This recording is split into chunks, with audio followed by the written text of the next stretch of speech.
చెవులో శబ్దాలు రావడానికి చాలా కారణాలు ఉంటాయి. చెవుకి 3 కంపార్ట్మెంట్స్ ఉంటాయి. External ear, middle ear, inner ear.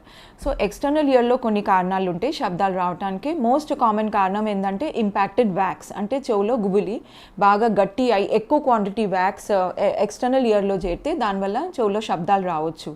లేదంటే చెవులో ఏదైనా ఇన్ఫెక్షన్ వచ్చి, ఫంగస్ ఇన్ఫెక్షన్, బ్యాక్టీరియల్ ఇన్ఫెక్షన్ వచ్చి, లేకపోతే ఏదైనా కుర్పులు వచ్చి చెవు బ్లాక్ అయితే దానివల్ల శబ్దాలు రావచ్చు. సెకండ్ ఈజ్ మనకి మిడిల్ ఇయర్లో ఇన్ఫెక్షన్ వచ్చి acute otitis media, acute separative otitis media, లేకపోతే గ్లూ ఇయర్, అంటే చెవులో మిడిల్ ఇయర్లో ఒక్కొక్కసారి గ్లూ ఫామ్ అవుతుంది, అంటే కోల్డ్ అయి యూస్టేషన్ ట్యూబ్ బ్లాక్ అయి ఒక్కొక్కసారి బంకలాగా ఫ్లూయిడ్ ఫామ్ అవుతుంది, లేదంటే పస్ ఫామ్ అవుతుంది. సో అలాంటి కండిషన్ మిడిల్ ఇయర్లో ఇన్ఫెక్షన్ వచ్చి కూడా చెవులో సౌండ్ వస్తాయి.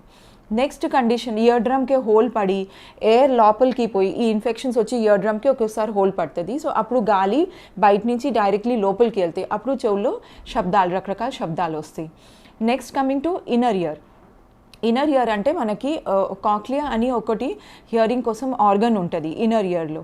సో ఆ ఆర్గన్లో ఏమైనా ఏదైనా ఇన్ఫెక్షన్ వచ్చి కానీ, లేకపోతే ఆ కాక్లియా డ్యామేజ్ అయ్యి దేనివల్ల ఎన్నో కారణాల వల్ల, మెడిసిన్స్ వల్ల, లేకపోతే వైరల్ ఇన్ఫెక్షన్ వచ్చి కాక్లియాలో ఒక్కొక్కసారి హియరింగ్ వీక్ అవుతుంది. సో కాక్లియాలో ఇన్ఫెక్షన్ వచ్చి కానీ, కాక్లియాలో hearing loss, sensory neural hearing loss అట్లాంటివి వస్తే కూడా చెవుల్లో సౌండ్ వస్తాయి. లేదంటే చెవు నుంచి బ్రెయిన్కి వెళ్ళే ఆడిటరీ నర్వ్ ఉంటుంది, ఆ నర్వ్ వీక్ అయితే ఏ రీజన్ వల్ల అయినా ఉండొచ్చు, దానివల్ల కూడా హియరింగ్ లాస్ వచ్చి చెవులో సౌండ్ వస్తాయి. దెన్ లాస్ట్ ఏంటంటే మోస్ట్ కామన్ ఎల్డర్లీ పాపులేషన్, అంటే 50-60+ వాళ్ళకి ఒక్కొక్కసారి ఈ ఇన్నర్ ఇయర్ వీక్ అవుతుంది, హెయిర్ సెల్స్ వీక్ అయిపోతాయి. ఆ కండిషన్ని మెడికలీ ప్రెస్బియాక్యూసిస్ అంటాం. సో అట్లాంటి కండిషన్లో కూడా చెవులో సౌండ్ రావచ్చు. సో దీన్ని ఎట్లా మనం ఫస్ట్ గుర్తు చేసుకోవాలి, కారణాలు ఏంటి, ఈఎన్టీ డాక్టర్ దగ్గర వెళ్ళి చూపించాలి. సో చెవులో సౌండ్ వస్తే నెగ్లెక్ట్ చేయొద్దు, వెంటనే వెళ్ళి డాక్టర్ దగ్గర చూపించుకోవాలి. ఎందుకంటే కొన్ని కండిషన్స్ ఏంటంటే early treatment and early prevention చేస్తే అది తగ్గిపోతుంది. లేకపోతే చాలా రోజులు అయితే ఒక్కొక్కసారి దాన్ని ఏం చేయలేము. సో సపోజ్ చెవులో సౌండ్ వస్తుందంటే ఈఎన్టీ డాక్టర్ దగ్గర వెళ్తే ఈఎన్టీ డాక్టర్ చూస్తారు దానికి రీజన్ ఏంటి, ఆ ప్రాపర్ డీటెయిల్ హిస్టరీ కూడా తీసుకుంటారు.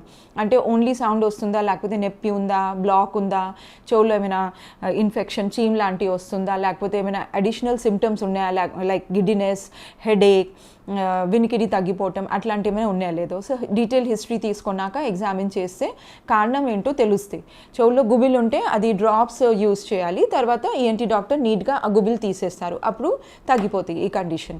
లేదంటే ఏదైనా ఫంగల్ ఇన్ఫెక్షన్, బ్యాక్టీరియల్ ఇన్ఫెక్షన్ వస్తే దానికి మెడికల్ ట్రీట్మెంట్ తీసుకుంటే 1 వీక్లో యూజువలీ ఆ చెవుల్లో రింగింగ్ సౌండ్ తగ్గిపోతుంది.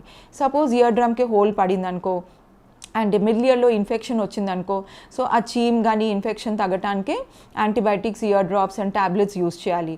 జలుబు చేసి ఒక్కొక్కసారి చెవులు బ్లాక్ అయి కూడా సౌండ్ వస్తాయి, సో దానికే కోల్డ్ మెడికేషన్స్ తీసుకోవాలి.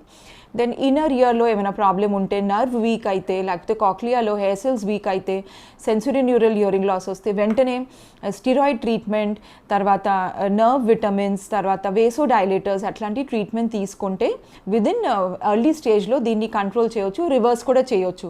హియరింగ్ కూడా నార్మల్ అయిపోతుంది, చెవుల్లో సౌండ్ కూడా తగ్గిపోతుంది. ఒక్కొక్కసారి కొన్ని కండిషన్స్లో సర్జరీ అవసరం పడుతుంది. ఫర్ ఎగ్జాంపుల్ కర్ణబెరికి రంధ్రం పడితే, లేకపోతే కొలెస్టోమా, క్రానిక్ ఓటైటిస్ మీడియా అట్లాంటి కండిషన్స్కి సర్జరీ కూడా చేయాల్సి పడుతుంది.